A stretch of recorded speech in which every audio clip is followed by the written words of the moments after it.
Historia pura en el béisbol infantil. La selección de Bonaire se corona campeón mundial de la Pony Mustang World Series 2026. Un triunfo absoluto en suelo norteamericano, tras vencer 12 carreras por 0 a México en la gran final desde el Jonesville Sport Complex. Lograron coronarse invictos, 4 victorias sin conocer la derrota, un béisbol de alto nivel, bateo oportuno, picheo dominante y un corrido de bases agresivo que simplemente desarticuló a todos sus rivales. El camino no fue fácil. En el debut, Bonaire demostró su velocidad robándose 16 bases tras vencer 9 carreras por 8 a la selección de China. En el segundo compromiso mostraron su poder ofensivo logrando 6 carreras en la tercera entrada para despachar 9 carreras por 2 a los locales de California. Para la fase final volvieron a verse las caras contra China.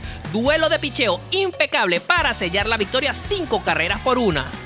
Y en la gran final, sin dejar dudas, picheo intransitable, un rally letal en el tercer episodio para decretar el knockout en el cuarto inning. 12 carreras por 0 sobre los Mochis de México. Bonaire es el rey de la categoría, campeón del mundo en la Pony Mustang World Series.